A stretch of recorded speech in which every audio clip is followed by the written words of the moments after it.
Бүгін менің тағы екінші жұмыс күнім. Адамдарға қызық екен, түсіре берейін, я? Жұмысқа кетіп барадырмын. Бүгін басқа жұмысқа барадырмын. Көз дәрігерінің несін, клиникасы түсіруге барадырмын ғой. Осындай бүгін новый маршрут қаланың ішімен кетіп барадырмын. Кішкене напряг екен, енді мотоцикл көп себебі. Мына встречкамен жүре береді осылай. Мына жерде, адамдар хаотично жүреді ғой. Өзіңе қалай ыңғайлы солай жүре бересің. Мотоциклді осы жерде үйрендім, кстати, мен. Бұға дейін мопедті өмірімде теуіп көрмегенмін ғой. Қарап отырсаңыздар, адамдар қалай жүреді. Қараңыздар, мына вообще встречкамен келе жатыр. Көрдіңіздер ме? Осылай жүреді адамдар. Қызық, я? Өздеріне бір правиласы бар какой-то. Басқа мост ұшы. Постоянно анау мостпен жүретін, қазір осы мостпен келеді, мына басқа мост. Қандай магазинді кім көрді? Передвижной магазин. Бизнес идея сіздерге. Шлепка сатады осылай. Мына қараңыздар. Муравей ғой мотоцикл. Хуй 3 деген магазин. Реклама түсіруге келдім. Осындай магазиндамын. Q3-ға қош келдіңіздер. Осындай магазинге келдік. Мынау деген подношение нелерге, привиденияларға, қазақша айтқанда әруақтарға арналған осындай подношение қазақша солай. Бұларды жеуге болмайды. Сосын неге маған турагентстволар связьға шықпай жатсыздар? Бірде-бір турагентство связьға шықпай, неге сотрудничество жайлы айтпайсыздар? Выгодный горячий турларды менде күніне 500-600 адам сұрайды. Горячий тур бар ма деп. Мына жақта мені зрение тексереді екен. Қараңыздар. Анай врач. Ниха, менің мобилогу. Еще водитель. Еще водитель, я. Кстати, байқағанымыз, Вьетнамда вообще анандай мир ебушек деген магазин вообще көрмедім. Или шымен жоқ па, білмеймін, вообще көрмедім. Балалардың ойыншық алып бермейді ғой деймін. Мыналар бізді за своих принимать етеді. Өздері вьетнам тілінде бізге сөйлейді бірде-бірде. Біз тұрамыз, короче, что уйдет. Бізді бәрі вьетнамец деп ойлайды. Сондықтан сливаться етіп кеттік қой деймін ақырттап. Свои ғой. Екінші точкаға келдік. Аби Мол деген не? Қалай? Торговый дом. Осындай торговый домға ары қарай съемка жасауға келдік. Мен мобилографпын. Локқа келдік. Видео түсіруге. Осы жерден шықтық.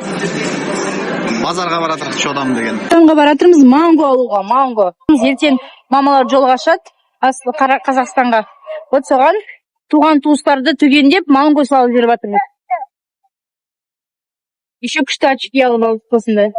Менікі дауым алғап па? Енді осы жақтан алдық қой.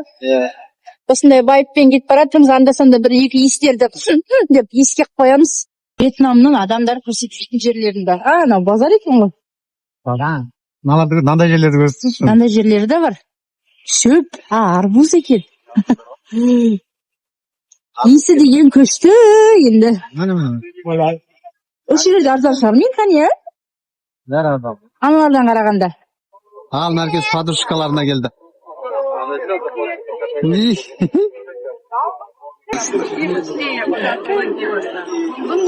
Енесі жүр, енесі.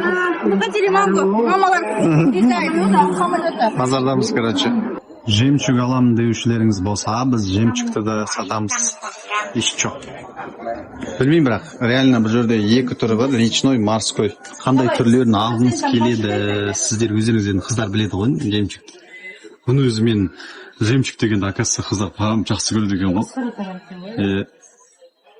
Мен вообще жемчуг деген жай брандай бар. Бірдеңе деп ойлайтын, не шоңдан деп, мына жаққа келіп түсіндім. Ол кәдімгідей кезінде королевалар таққан дейді ғой, кәдімгідей знатный, стат, бұл даже алтыннан да, бриллианттан да қымбат болған кездер болған екен.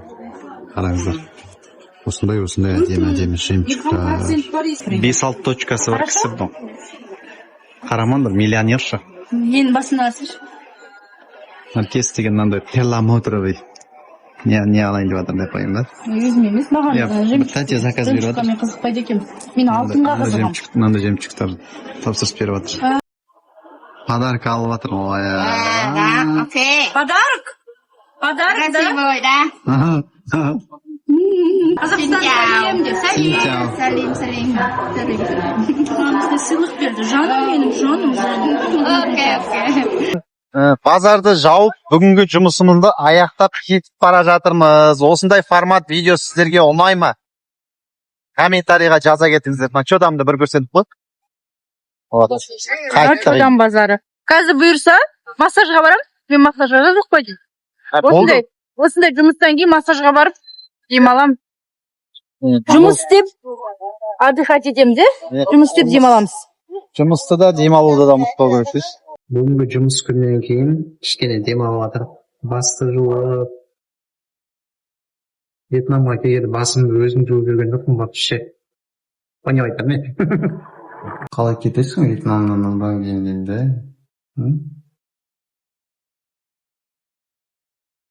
Әке сен де тұрып отыр. Мен күшті болып жатыр. Жұмыс істейміз да, ең соңында осылай. Бір смузи ішіп алып, массажға келеміз. Жұмыс істейміз, бірақ демалуды білмейді екенбіз ғой. Демалып керек ма сонда? Әте секілді зарядкаға ойын деп жатырмын. Тоқтатып қоямыз. Все. Так, бүгінгі күн аяқталды менің. Қалай ұнады ма видеолар?